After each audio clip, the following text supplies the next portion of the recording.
Interview, Catherine Frazee, November 22nd, 2012.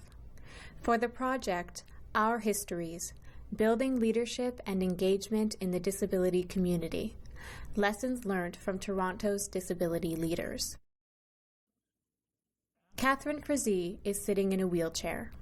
Two large windows are behind her and overlook a forest of evergreens.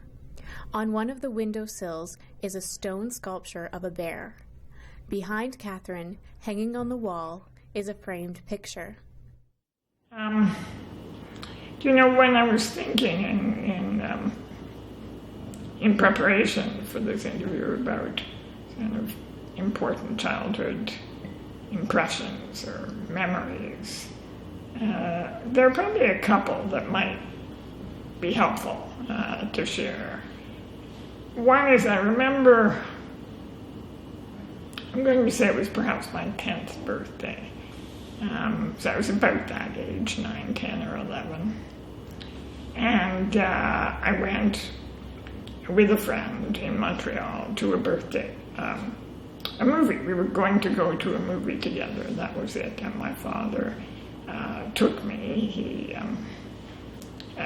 lifted me into the car and put my wheelchair in the car and took me with a friend to see a movie. I don't know what the movie was. And I don't know what the movie was because I never actually saw the movie. We got to the theater and we were in line. And someone came to speak to my father and told him that I couldn't go to this movie because I was using a wheelchair.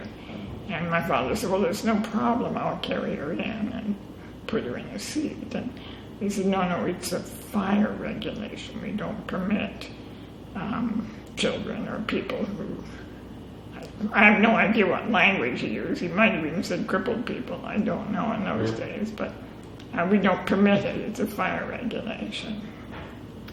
And I remember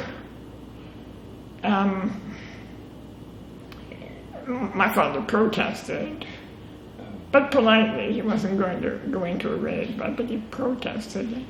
And I could feel him behind me, sort of holding the canes of my wheelchair, and I could feel his tension. I could feel, maybe a kind of trembling, a degree of emotion that I wasn't, or a kind of emotion I wasn't familiar with, coming from my father. I was just mortified, as a child would be, that here I was with a friend. It was a birthday. We were going out to this movie, and we were going to be disappointed.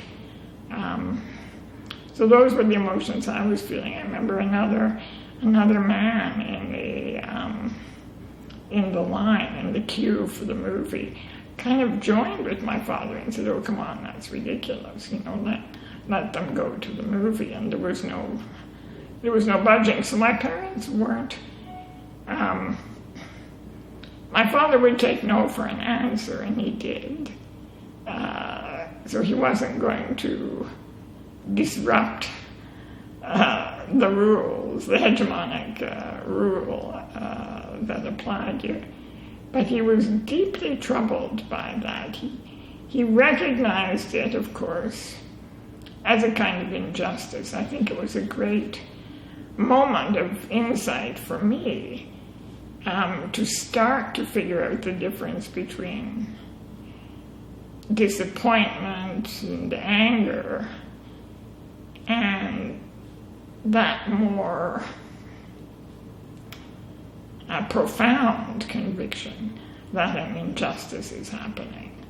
So for me, it was a lesson in recognizing injustice and recognizing it as something different from a mere disappointment, arriving to find that the movie was no longer running or whatever. This was different, although the net result was the same. We weren't going to see the movie. Funding provided by Ontario Trillium Foundation. Application ID number 114548. Image shows 3 logos: SILT, Physical Therapy University of Toronto, and Ontario Trillium Foundation. There is also a link to the toolkit. Credits: Karen Yoshida, Co-Principal Investigator. Sandra Carpenter, Co-Principal Investigator. Fady Shanuda, Project Coordinator. Catherine Frazee, Interviewee. Carolina Velis, Video Editor. Chelsea Jones, Audio Describer. Sheena Vert, Sign Language Interpreter.